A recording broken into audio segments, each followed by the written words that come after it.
another episode of And One More Thing, the podcast with Talisa. Well, that's me. I'm your host. If you've listened before, thank you for returning. If this is your first time, thank you for joining. I do have a guest with me today.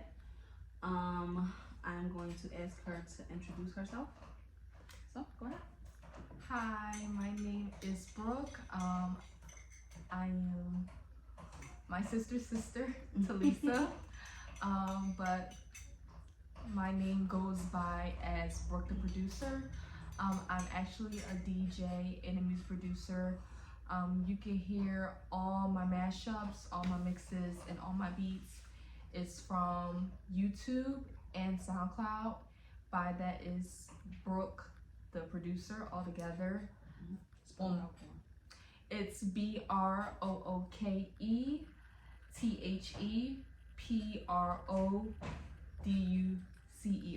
Brooke the Producer all together. So there's no space or anything like that.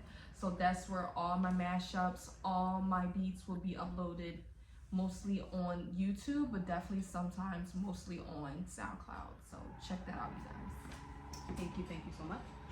So yeah, guys, I have my sister with me today. She is my youngest sister. Out of all of my sisters, she's the youngest. Mm-hmm. So, Brooke the Producer, what got you started? Before we jump into that, how are you? I'm doing great. How about you, love? I'm doing pretty good. One day at a time, one thing at a time. Same. Tell us what got you into producing. What got me into music producing? Can I say DJ too? What got me? Well, first let me break it down.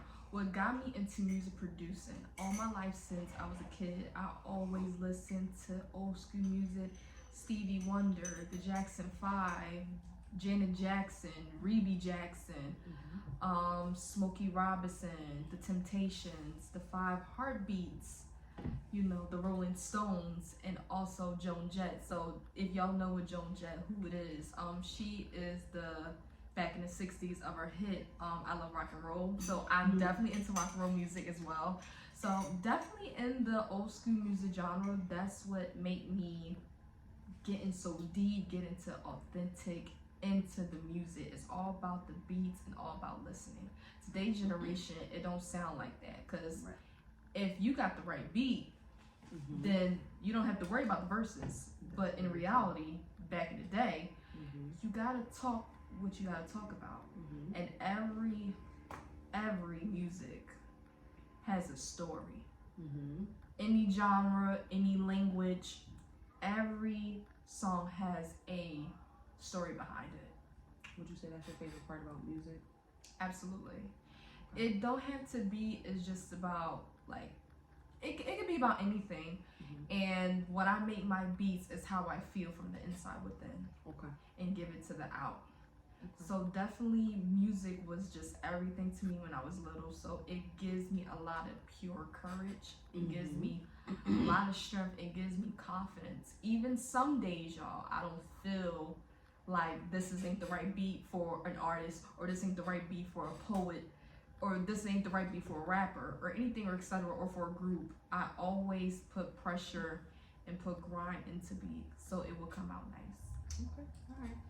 Where would you say you got your love of music from? Oh my God.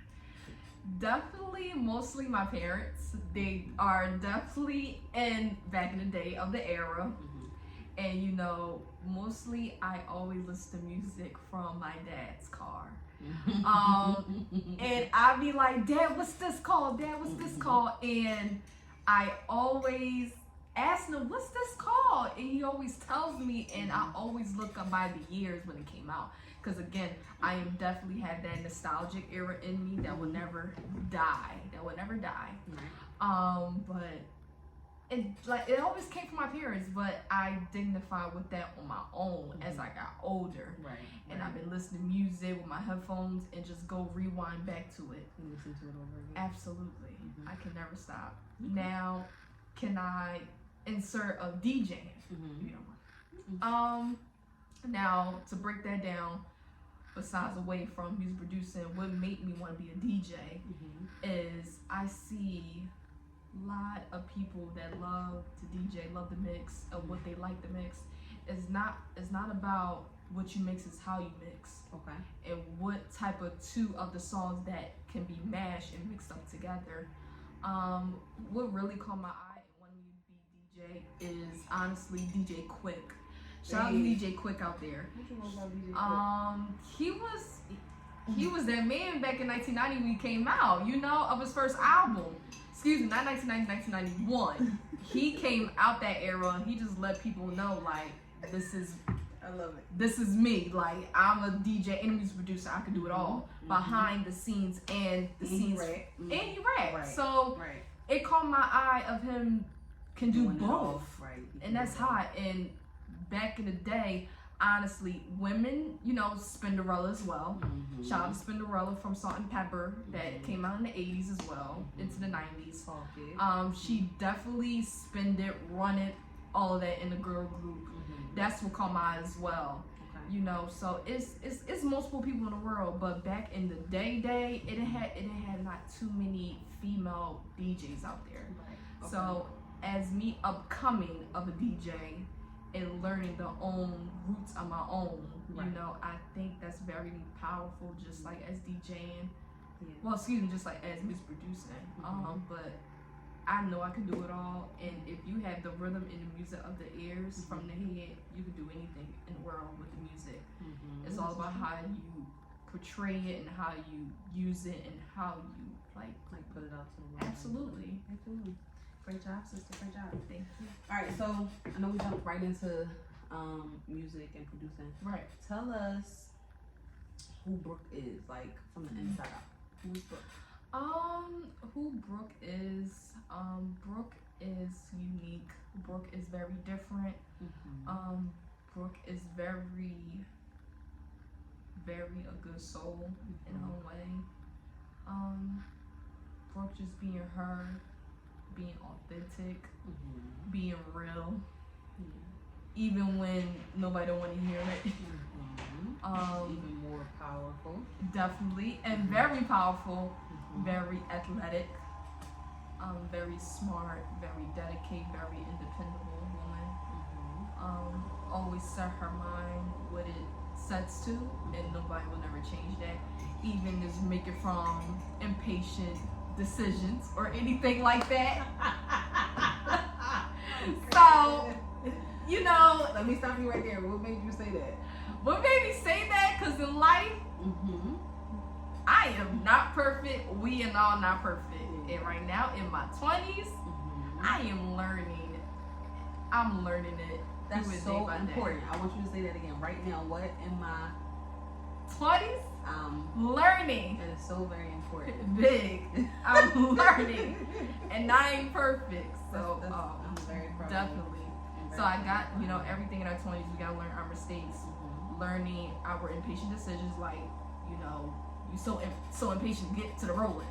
And, you know, let me ask you a question. I don't want to cut you off. No, but why do you feel like, because I think that in your generation, like just the 20s age break, I feel like everybody feels like that. It's when like, I gotta get it, I gotta get it, I gotta get to it, I gotta have this done, I gotta accomplish this. Why do y'all feel like that? Why is it so urgent for y'all? Why so urgent? Honestly, because in our mind, back in the day, she's 22, y'all. Back in the day, y'all work, y'all grind. Y'all didn't have the electronics, no TV. Like y'all had TVs, but y'all didn't have the phones and all that. Like to branch out the people to get some help, or trying to talk to someone or know who you know to like get a job or an education. So for us, until now, we have more electronics and more poverty and more things in life in today's generation in the making of the industry of this world. And why we really so impatient, because honestly, we want to make it before we hit 30. We want to make it before we hit 25. We want to make it, 40, anything else. So whatever that our mind decides and pushes to motivate us,